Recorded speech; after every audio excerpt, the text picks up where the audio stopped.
Jūs klausote radijo laidas iš Londono. Berniukai Mamsiukai! Sveiki, mėlyjeji klausytojai! Kaip jūs laikotės? Mes tai šauniai! Kaip visuomet, labai laukiame, kol pagaliau pabendrausime su jumis. Jau labai senai girdėjome mūsų mokyklos dainininkų balsus. Pasiklausome Londono lituanistinės ir asmenybės ugdymo mokyklos, mano pirmųjų mokslų, mažųjų dainininkių atliekamą dainą Žvėrių šokis, muzika Džeika, žodžiai L, Play Camp. Už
dainelė. Kaip jums atrodo, kur seniau žmonės šokdavo?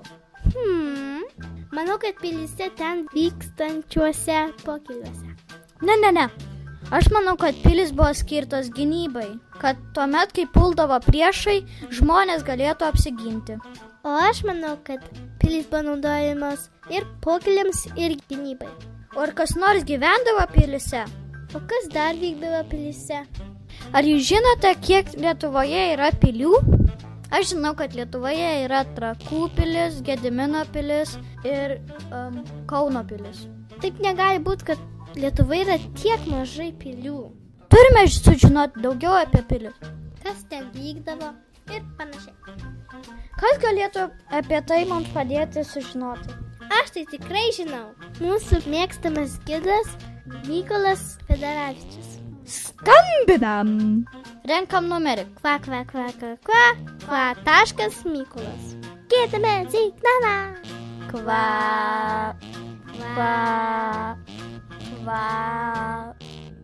Labadiena. Labadiena. Labai smagu girdėti jūsų balsą, ponas Mykolai. Mes labai norėjome jūsų paprašyti. Papasakoti mums apie Lietuvos pilis. Labadiena, mano mėlyjei brangus vaikai, su kuriais aš jau bendravau praeitą kartą. Mes tada kalbėjom apie rotušę, Vilniaus Kauno rotušę, jo paskirtį. Na, o šiandien mes pakalbėsime apie Lietuvos pilis. Nes Lietuva vadinama pilių, piliakalnių kraštu. Iš viso Lietuva yra apie 1000 piliakalnių ir senovėje ant tų piliakalnių buvo statomos pilis. Pilis dažniausiai saugojo tą vietovę nuo užpuolikų. Na, o mūrinės pilis, apie kurias mes šiandien kalbėsim ir kitų laidelių metu kalbėsim, buvo pradėtos statyti tuo metu, kai Lietuvos priešai buvo kryžiuočių ir kalavijuočių ordinas. Traukė visą Lietuvos teritoriją, siekė užimti ją ir kadangi abu ordinus skyrė Žemaitiją, tai Žemaitijos teritorija dažniausiai tokių pilių buvo statoma siekiant apsiginti. Na ir viena iš labiausiai tvirtintų pilių buvo Kauno pilis. Mes šiandien pakalbėsime apie Kauno pilį, kuri buvo statoma Nemuno ir Neries santakoje. Tai viena seniausių mūrinių pilių Lietuvoje. Jos mūras, pavyzdžiui, siekia 13 amžiaus pabaigą, 14 amžiaus pradžią.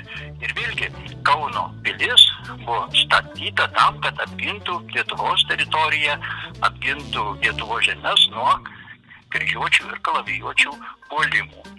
Manoma, kad pirmoji Kauno pilis, nes pilis buvo perstatyta 3 kartus, tai vat pirmoji pilis buvo pastatyta 13 amžiaus antroje pusėje, Nemuno ir Neries santakoje, tokioj įtvirtintoje vietoje, kad sunkiau priešui būtų priartėti prie pilies.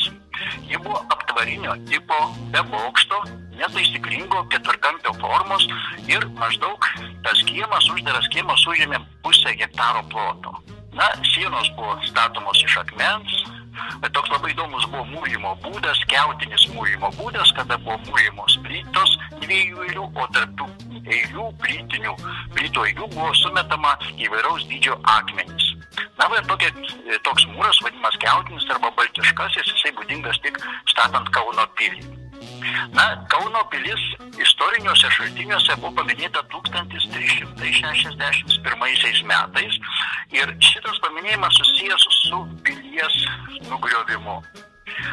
Tos pilies vadas, lietuvių vadas buvo Vaidotas, kunigaikštis Vaidotas, kuris pilį gynė maždaug 3 savaitės nuo ordino, tačiau ordinui pavyko apsupti pilį, ilgai ją atakuoti ir 1362 metais pilis buvo užimta.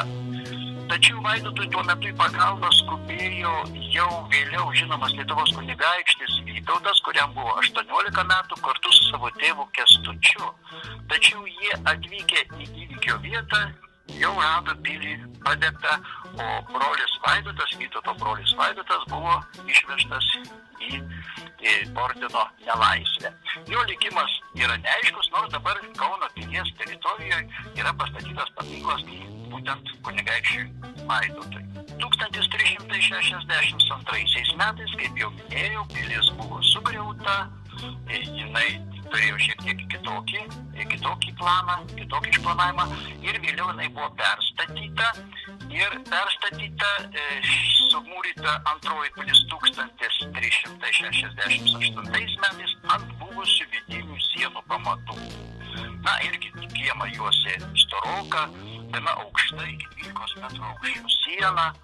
Visose 4 kampuose stovėjo tokie bokštai, 2 apvalūs, 2 keturkampio pagrindo bokštai, o viduje iš ilginės sienos darėjo tokia galerija šauliams, kurie prižiūrėjo arba stebėjo, ar nesiartina prie pilies koks nors priešas. Taip pat pilį jau juosė apsauginius griovys, kuris buvo užpildytas vandeniu. Na, Kauno pilis per istoriją nekartą iš rankų į rankas ir tik tai 1404 metais galutinai atiteko lietuviams. Va, po Žalgirio mūšio 1410 metais Kauno pilis praranda savo strateginę reikšmę, nes jau Kryžiuočių ordinas buvo sumuštas, sutriuškintas ir todėl palaipsniui Kauno pilis virsta tokia reprezentacinė. Na, o reprezentacinė pilis tai nebuvo gynybinė pilis, tai daugiau buvo patalpos arba statinys pritaikytas didžiajam Lietuvos kunigaikščiui. Ir manoma, kad Kauno pilyje dažnai apsistodavęs didysis kunigaikštis Vytautas, čia jisai priminėdavo savo svečius. O jau po Vytauto mirties Kauno pilis perėjo Kauno seniūno rezidencijos žinion. Kitaip sakant, Kauno seniūnas turėjo savo rezidencinę vietą ir pilyje buvo įkurtos įvairios administracinės įstaigos. Na, ir buvo teismo funkcijas atliko tos įstaigos. Ir dar viena būdinga paskirčių pilies, tai buvo kalinti nusikaltėlius. Kauno pilies bokšte buvo įrengtas kalėjimas, kuriame gyvenimo sąlygos buvo labai sunkios.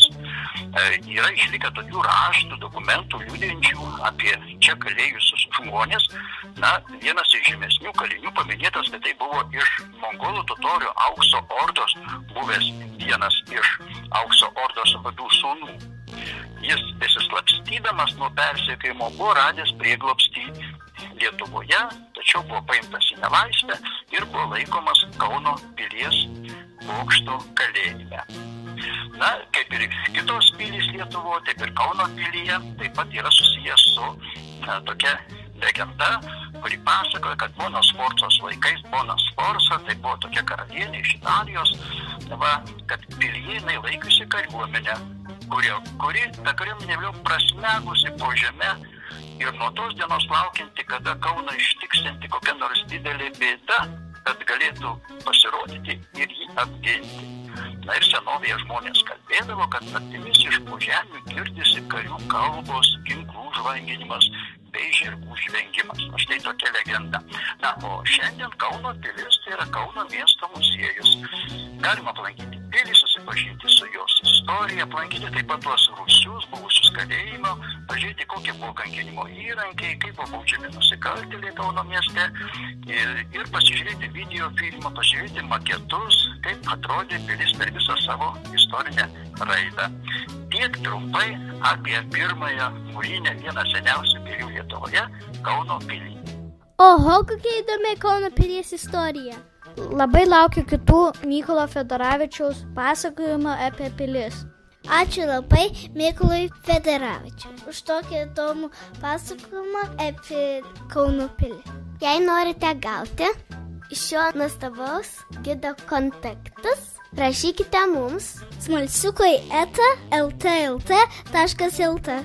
Vaikai, kaip turėtų atrodyti jūsų svajonių pilis? Mano svajonių pilis būtų pastatyta iš saldainių, turėtų saldaininius riedučius ir turėtų šokoladinius langus, kurie būtų pilies akys, o ledinukai būtų jo rankos. Pilies veidas būtų karamelinis ir plaukai būtų tiršta karamelė.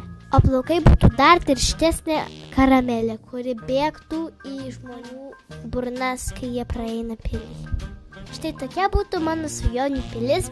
Jei norėčiau, galėčiau padaryti su savo stebuklingom rankom pilį kitokią. Mano svajonių pilis būtų kaip tikras rojus. ten būtų visko, ko tik tu įsigeidi.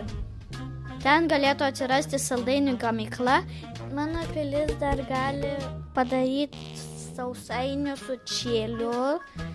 Gali pasiversti į milžinišką televizorių.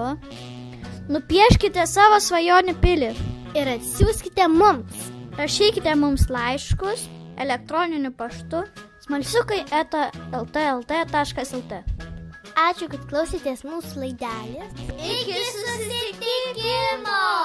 Šiandien laidoje dalyvavo Londono lituanistinės ir asmenybės ugdymo mokyklos Mano pirmieji mokslai auklėtiniai. Beata Džiaugutytė, Sandra Dobrauskytė, Elvita Minelskaitė, Rūjus Česonis, Kristina Prahinaitė.